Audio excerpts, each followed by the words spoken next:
Shirt की शुरुआत खेत के एक छोटे से सफ़ेद फूल से होती है। आज हम आपको दिखाएंगे कि ये रुई कैसे धागा बनती है और धागे से कैसे बनती है आपकी फेवरेट शर्ट।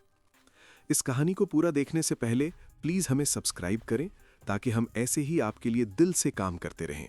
देखिए इन नन्हे से सफ़ेद फूलों को। इनमें से हर एक फूल एक नई कहानी छुपाए बैठा है, बस तैयार है एक शानदार कपड़ा बनने के लिए। हमारे किसान भाई इन नन्ही जानों को बच्चों की तरह पालते हैं, दिन रात मेहनत करते हैं ताकि हर फूल बिल्कुल साफ और मजबूत निकल कर आए। अभी तो ये सिर्फ नर्म और नन्ही सी कलियां हैं, लेकिन देखते ही देखते ये जादू की तरह फटकर सफ़ेद बादल जैसी नर्म रुई में बदल जाएंगी। वक्त गुजरता गया और देखते ही देखते ये खेत सफ़ेद रंग से भर गए। ऐसा लगता है जैसे आसमान से छोटे छोटे बादल ज़मीन पर उतर आए हों। अब हमारी ये रुई पूरी तरह खिल चुकी है और खेत से निकलने के लिए बिल्कुल तैयार है। हर एक फूल एक निशानी है कि अब ये रुई धागा बनने के लिए अपना अगला सफ़र शुरू करने वाली है।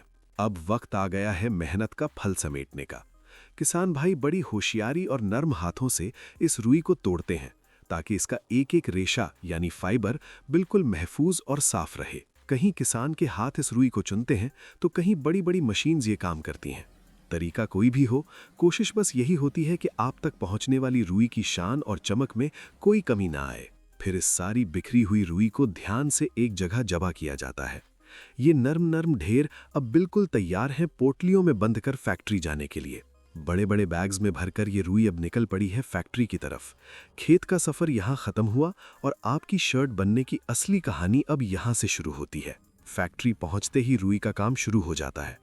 सबसे पहले इसे अच्छी तरह चेक किया जाता है ताकि खराब रुई को निकाल दें और सिर्फ सबसे बढ़िया रुई ही कपड़ा बनने के लिए आगे जाए। अब बारी है गिनिंग मशीन की।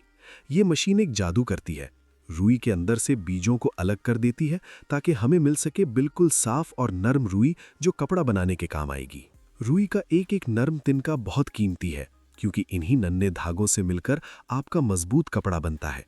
इनके बिना शर्ट की बुनियाद ही नहीं बन सकती। अब रुई को अच्छी तरह साफ करके फुलाया जाता है, बिल्कुल किसी नर्म बादल की तरह। इससे रुई एकदम खुल जाती है ताकि अब इससे मजबूत धागा बनाया जा सके। अब शुरू होता है असली कमाल। ये स्पिनिंग मशीन्स नर्म रुई को खींचकर लंबे और मजबूत धागों में बदल देती हैं। इन्हीं धागों को आपस में बुनकर आपका कपड़ा तैयार होता है। धागा बनने के बाद हम चेक करते हैं कि वो कितना मजबूत और बारीक है, क्योंकि अगर धागा अच्छा होगा तभी तो आपकी शर्ट सालों साल चलेगी और पहनने में एकदम नर्म लगेगी। इन्हीं मजबूत धागों को अब बुनाई के लिए चुना जाता है, बिल्कुल वैसे ही जैसे किसी मजबूत घर को खड़ा करने के लिए मजबूत पिलर्स की ज़रूरत होती है। देखिए ये लूम मशीन कैसे हज़ारों धागों को आपस में जोड़ रही है। एक एक धागा अपनी सही जगह पर फिट हो रहा है और देखते ही देखते एक बेदाग और चिकना कपड़ा बनता जा रहा है। कपड़े की बुनाई और इसका डिज़ाइन बड़ी बारीकी और ध्यान से बनाया जाता है। कोशिश यही होती है कि कपड़े का कोना कोना एक जैसा नर्म हो और छूने में बिल्कुल मुलायम लगे। अब बारी है नाप-तौल की। कपड़े की लंबाई और चौड़ाई को अच्छी तरह चेक किया जाता है ताकि ये अब अपने आखिरी और सबसे खास सफ़र यानी सिलाई के लिए तैयार हो सके। अब वक्त है कपड़े को रंगों में भिगोने का। डाइंग के जरिए इस पर नए नए रंग चढ़ाए जाते हैं और हर रंग कपड़े को एक बिल्कुल नया और शानदार रूप दे देता है। डाइंग के दौरान कपड़े पर पक्के और गहरे रंग चढ़ाए जाते हैं।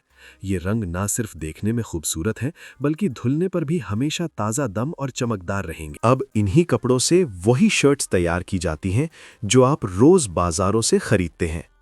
हमारी रुई से शुरू होने वाला ये सफ़र यहीं आकर एक खूबसूरत शर्ट की शक्ल इख्तियार कर लेता है। खेत से फैक्ट्री तक और फैक्ट्री से आपके वार्डरोब तक, यहीं पर हमारी कहानी मुकम्मल होती है।